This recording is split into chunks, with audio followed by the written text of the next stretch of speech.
MTV news Kannada ವಾಹಿನಿಗೆ ಸ್ವಾಗತ.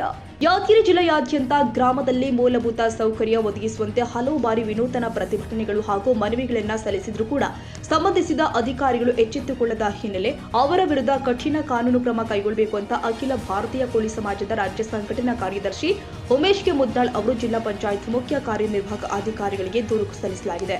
ಜಿಲ್ಲೆಯ ಟೋಕಾಪುರ, ಪಸ್ಪುಲ್, ನವಬುರ್ಜ, ರಾಂಪುರ, ಮಸ್ಕನಹಳ್ಳಿ, ಗುಂಟೂರು, ಶಿವಪುರ, ಕೊಂಗಣಿ, ಗೊಂದೆನೂರ, ಹುಂಡೇಕಲ್, ಅಬ್ಬೆ ತುಮಕೂರು, ದೊಡ್ಡತಾಂತ, ನೀಲಹಳ್ಳಿ, ಹಾಲಗೇರ, ಅರ್ಜುನಿಗ ಸೇರಿ ಅನೇಕ ಗ್ರಾಮದಲ್ಲಿ ಶುದ್ಧ ಕುಡಿಯುವ ನೀರು, ಚರಂಡಿ ಸ್ವಚ್ಛತೆ, ಕಸ ವಿಲೇವಾರಿ, ಸೊಳ್ಳೆ ನಿಯಂತ್ರಣಕ್ಕಾಗಿ ಬ್ಲೀಚಿಂಗ್ ಪೌಡರ್ ಸಿಂಪಡಣೆ, ಸಾಯಂಕಾಲ ಫಾಗಿಂಗ್ ವ್ಯವಸ್ಥೆ, ಸಿಸಿ ರಸ್ತೆ ಹಾಗೂ ಚರಂಡಿ ಸೇರಿ ಮೂಲಭೂತ ಸೌಕರ್ಯಗಳು ತೀವ್ರವಾಗಿ ಕೊರತೆಯಾಗಿದೆ ಅಂತ ಹೇಳಿದರು.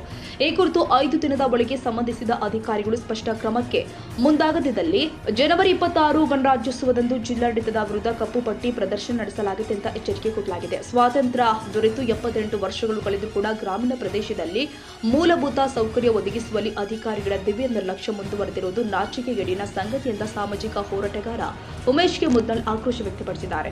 ಮೇಲಧಿಕಾರಿಗಳಿಗೆ ತಪ್ಪು ಮಾಹಿತಿ ಕೊಟ್ಟು ಕಳ್ಳಾಟ ಆಡಿ ಜಾರಿಕೊಳ್ಳುವ ಅಧಿಕಾರಿಗಳು ಹಾಗೂ ಸಿಬ್ಬಂದಿಗಳ ವಿರುದ್ಧ ಜಿಲ್ಲಾಡಳಿತ ಭವನದಲ್ಲೇ ಸಂಘಟನೆಗಾರರ ಜೊತೆ ಸಭೆ ಕರೆದು ಬಣ ಬಯಲಿಗೆಳೆಯಬೇಕಾಗಿದೆ ಅಂತ ಅವರು ಒತ್ತಾಯಿಸಿದರು. ನಗರದಲ್ಲಿ ಕುಳಿತು ಪಟ್ಟಭದ್ರ ಹಿತಾಸಕ್ತಿಗಳ ಜೊತೆ ಸೇರಿ ಸಾರ್ವಜನಿಕರ ಆರೋಗ್ಯದೊಂದಿಗೆ ಚೆಲ್ಲಾಟ ಆಡುತ್ತಿರುವ ಅಧಿಕಾರಿಗಳ ವಿರುದ್ಧ ತಕ್ಷಣ ಕ್ರಮ ಕೈಗೊಳ್ಳದಿದ್ರೆ ಹೋರಾಟವನ್ನು ಮತ್ತಷ್ಟು ತೀವ್ರಗೊಳಿಸಲಾಗುತ್ತೆ ಅಂತ ಅವರು ಎಚ್ಚರಿಸಿದ್ದಾರೆ. ನಮಿತ ಒಳಗಾಗಿ ಬಂದಿದ್ದೀನಿ. ಸಿಒ ಸರ್ ಸ್ವಲ್ಪ ವಿಸಿಟ್ ಮೇಲೆ ಹೋಗಿದ್ದಾರೆ. ಸಿಒ ಸರ್ ಬಂದ ತಕ್ಷಣ ನಾನು ನಾಲೆಜ್ಗೆ ತರ್ತೀನಿ. ಡಿ ಎಸ್ ಸರ್ನು ಹೋಗಿದ್ದಾರೆ, ಬರೋದಿದ್ದಾರೆ. ಅವ್ರಿಗೂ ಒಂದು ಕಾಪಿ ಕೊಟ್ಟು ಇದರ ಬಗ್ಗೆ ಕ್ರಮ ಕೈಗೊಳ್ಳಲು ನಾನು ಸರ್ಗೆ ತಿಳಿಸ್ತೀನಿ.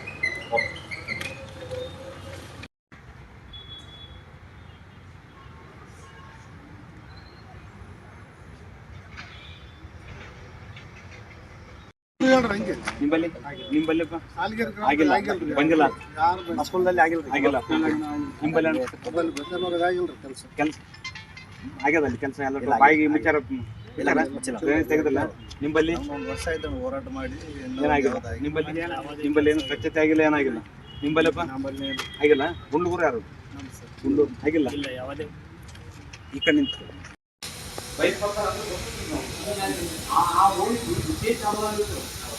ಅದು ಏನು ಕೇಳಬೇಡ. ಅವರು ಇದಕ್ಕೂ ಸಾಕಾಗಲ್ಲ. ಅವ್ರು ನಾವು ಕಾರ್ಯಕ್ರಮದಲ್ಲಿ ಅಲ್ಲಿ ಕೂಡ ಪಂಚಾಯತ್ ಎಡ್ಕೊಂಡಿಲ್ಲ ಆಗಿಲ್ಲ. ಅರ್ಜೆಂಟಿಗೆ ಅಲ್ಲಿ ಕೂಡ ಪ್ರತಿಭಟನೆ ಮಾಡಿದ್ರೆ ಅಲ್ಲಿ ಆಗಿಲ್ಲ. ಅದಕ್ಕೆ ಸೇರಿದಂತೆ ಇನ್ನಿತರ ಗ್ರಾಮಗಳಲ್ಲಿ ಮೂಲಭೂತ ಸೌಕರ್ಯ ಒದಗಿಸುವಲ್ಲಿ ವಿನೋದ ಪ್ರತಿಭಟನೆ ಮಾಡಿದ್ರು ಕೂಡ ಎಚ್ಚೆತ್ತುಕೊಳ್ಳದ ಅಧಿಕಾರಿಗಳ ಮೇಲೆ ಕಾನೂನಿನ ಕಠಿಣ ಕ್ರಮ ಕೈಗೊಳ್ಳಲು ಒಂದು ವೇಳೆ 5 ದಿನಗಳೊಳಗೆ ಕ್ರಮಕ್ಕೆ ಮುಂದಾಗದೆ ಹೋದಲ್ಲಿ ಜನವರಿ 26ರಂದು ಕರ್ನಾಟಕದ ಜಿಲ್ಲಾಡಳಿತ ವಿರುದ್ಧ ಕಪ್ಪು ಪೌಡರ್ ಪ್ರದರ್ಶನ ಮಾಡುವುದಾಗಿ ಎಚ್ಚರಿಕೆ ನೀಡುತ್ತಿದ್ದೇವೆ. ಒಂದೇನಂತಂದ್ರೆ ನಾವು ನಮಗೆ ಯಾವಾಗ ಸ್ವಾತಂತ್ರ್ಯ ಸಿಕ್ಕಿಲ್ಲ ಗ್ರಾಮಗಳಲ್ಲಿ ಹೋರಾಟ ಮಾಡಿ ಉಮೇಶ್ ಮುದ್ನಾಳ್ ಸರ್ ಹತ್ರ ಕರ್ಕೊಂಡು ಅವರ ನೇತೃತ್ವದಲ್ಲಿ ಹೋರಾಟ ಮಾಡಿದ್ರು. 1 ವರ್ಷಗಳ ಕಳೆದ್ರೂ ಕೆಲವೊಂದು ಗ್ರಾಮಗಳಲ್ಲಿ ಮೂಲಭೂತ ಸೌಕರ್ಯ ಅಧಿಕಾರಿಗಳು ಬರೀ ನಾಮಕಾವಸ್ತು ಬಂದು ಭೇಟಿ ಕೊಟ್ಟು ಹೋಗಿದ್ದಾರೆ. 1 ವರ್ಷ ಕಳೆದ್ರೂ ಯಾವುದೇ ಮೂಲಭೂತ ಸೌಕರ್ಯ ಒದಗಿಸಿಕೊಡುವಲ್ಲಿ ಯಶಸ್ವಿ ಆಗಿಲ್ಲ. ಬರೀ ನಾಮಕಾವಸ್ತು ಮಸ್ತೆ ಭೇಟಿ ಕೊಡ್ತಾ ಇದ್ದಾರೆ.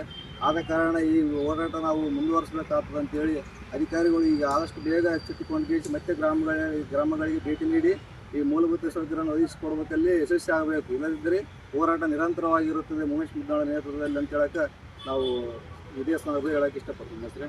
ನಮ್ಮ ಹೆಸರು ಪ್ರಭು ಅಂತ. ಇಂದು ಜಿಲ್ಲಾ ಪಂಚಾಯತಿ ಸಿಒ ಅವರಿಗೆ ಸುಮಾರು 15 ಗ್ರಾಮಗಳದ ಸಂಪೂರ್ಣ ಮಾಹಿತಿ ಕೊಟ್ಟಿವಿ. 5 ದಿವಸದ ಒಳಗಡೆ ಅವರು ನಮ್ಮನ್ನು ಕರೆದು ಪೂರ್ವಭಾವಿ ಸಭೆ ಕರೆದು ಸಂಬಂಧಪಟ್ಟ ಅಧಿಕಾರಿ ಕರೆದು ಅದು ಮಾಡಿಕೊಡ್ತೀವಿ ಅಂದ್ರೆ ಸರಿ. ಮಾಡಿಕೊಡಲಿಲ್ಲ ಅಂದರೆ ಸ್ವಾತಂತ್ರ್ಯ ಸಿಕ್ಕಿ 78 ವರ್ಷ ಆದ್ರೆ ನಾವು ಸಂಭ್ರಮಾಚರಣೆ ಮಾಡ್ತೀವಿ ಧ್ವಜಾರೋಹಣ ಮಾಡಿ. ನಮಗಲ್ಲಿ ಸೌಲಭ್ಯ ಕೊಟ್ಟಿಲ್ಲ ಅಂದ್ಮ್ಯಾಕ ನಾವು ಧ್ವಜಾರೋಹಣ ಮಾಡುವುದಿಲ್ಲ. ಅವತ್ತಿನ ದಿವಸ ಜಿಲ್ಲಾ ಕ್ರೀಡಾಂಗಣದಲ್ಲಿ ಈ ಕಪ್ಪು ಬಾವುಟ ತೋರಿಸ್ಬೇಕಾಗ್ತಕ್ಕಂಥದ್ದು ಇದೇ ಸಂದರ್ಭದಲ್ಲಿ ಜಿಲ್ಲಾಡಳಿತಕ್ಕೆ ಎಚ್ಚರಿಕೆ ನೀಡ್ತೀನಿ. ತಕ್ಷಣ ಅದು ಅವ್ರ ಮೇಲೆ ಕಠಿಣ ಕ್ರಮ ಆಗಬೇಕು. ಯಾಕೆ ಮಾಡಿಲ್ಲ ಅಂತಕ್ಕಂಥದ್ದು ನಮ್ಮನ್ನೆಲ್ಲರ ಸಂಘಟನೆಗಳಿಂದ ಎಲ್ಲ ಗೌರವವನ್ನು ಕರೆಸಬೇಕು. ಕರೆಸಿ ಸಭೆದಾಗ ಆಗಬೇಕು. ಸಭೆದಾಗ ಅವ್ರ ಮೇಲೆ ಆ್ಯಕ್ಷನ್ ಆಗಬೇಕು. ತಪ್ಪಿತಸ್ಥರ ಮೇಲೆ ಕ್ರಮ ಆಗಬೇಕು. ಮತ್ತು ನಮಗೆ ಮೂಲಭೂತ ಸೌಕರ್ಯ ಒದಗಿಸ್ಕೊಡ್ಬೇಕು. ಸಿಸಿ ರಸ್ತೆ, ಚರಂಡಿ, ಕುಡಿಯ ನೀರು, ಸ್ವಚ್ಛತೆಗೆ ಬ್ಲೀಚಿಂಗ್ ಪೌಡ್ರ್, ನಮಗೆಲ್ಲ ಆರೋಗ್ಯ ಕಾಪಾಡ್ತಕ್ಕಂಥ ಅಧಿಕಾರಿಗಳೇ ಕಚೇರಿಯಲ್ಲಿ ಯಾದಗಿರಿ ನಗರಗಳಲ್ಲಿ ಕುಂತು ನಮ್ಮ ಆರೋಗ್ಯವನ್ನು ಕಾಪಾಡಬೇಕಾದವ್ರದ್ದು ಅಧಿಕಾರಿಗಳು ಕಳ್ಳಾಟ ಆಡ್ತಕ್ಕಂಥ ಅಧಿಕಾರಿಗಳಿಗೆ ಏನಾದಂದ್ರೆ ಶಿಕ್ಷೆ ಪಡ್ತಕ್ಕಂಥ ಕೆಲಸ ಆಗೋ ಸಲಗೆ ಇವತ್ತು ನಾವು ಜಿಲ್ಲಾ ಪಂಚಾಯತ್ ಸಿಒ ಅವ್ರ ಬಳಿ ಬಂದಿವಿ, ಅರ್ಜಿ ಕೊಟ್ಟಿವಿ. ಅದ್ರ ಮೇಲೆ ಕ್ರಮ ಕೈಗೊಳ್ಳಿ ಅಂದರೆ ನಾವು ಜನವರಿ 26ರಂದು ಕಪ್ಪು ಬಾವುಟ ತೋರಿಸ್ತಕ್ಕಂಥ ಕೆಲಸಕ್ಕೆ ನಾವು ಮುಂದಾಗಿದ್ದೀವಿ. ಅಷ್ಟಕ್ಕೆ ಆಸ್ಪದ ಮಾಡಿಕೊಡ್ತಿರೋ ಅಥವಾ ಕೆಲಸ ಮಾಡಿಕೊಡ್ತಿರೋ ಅದು ಎರಡು ಜಿಲ್ಲಾಡಳಿತಕ್ಕೆ, ಜಿಲ್ಲಾ ಪಂಚಾಯತ್ ಸಿ ಅವರಿಗೆ ಬಿಟ್ಟಿರ್ತಕ್ಕಂಥದ್ದು. ಅವ್ರು ಏನು ತೀರ್ಮಾನ ತಗೊಂತಾರೆ ಅದಕ್ಕೆ ಬದ್ಧ ನಾವು. ತಪ್ಪಿತಸ್ಥರ ಕ್ರಮ ಆಗಲಿಲ್ಲ ಅಂತಂದರೆ ಇಲ್ಲ ಅವ್ರ ಮ್ಯಾಗ ಕೇಸ್ ಆಗಲಿ, ಇಲ್ಲ ನಮ್ಮ ಮ್ಯಾಗ ಕೇಸ್ ಆಗಲ್ಲ, ನಮ್ಗೇನು ಪ್ರಾಬ್ಲಮ್. ಅವರು ಜೈಲಿಗೆ ಹೋಗಲಿ, ಇಲ್ಲ ನಾವು ಜೈಲಿಗೆ ಹೋಗ್ತೀವಿ. ಇದರ ಸತ್ಯಾಂಶ ಎಲ್ಲರಿಗೂ ಈ ರಾಜ್ಯದ ಜನ ನೋಡ್ಬೇಕಂತಕ್ಕಂಥದ್ದೇ ನನ್ನ ಅಭಿಪ್ರಾಯ.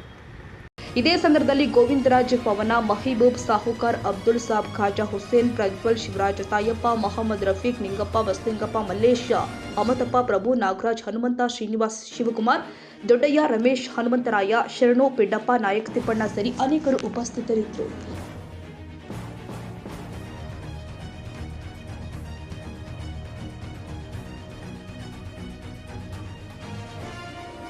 ತಾಜಾ ಸುದ್ದಿಗಾಗಿ MTV ನ್ಯೂಸ್ 24/7ಗೆ ಸಬ್ಸ್ಕ್ರೈಬ್ ಮಾಡಿ ಮತ್ತು ಬೆಲ್ ಐಕಾನ್ ಅನ್ನು ಒತ್ತಿ. ತಪ್ಪದೇ ಲಿಂಕ್ ಶೇರ್ ಮಾಡಿ.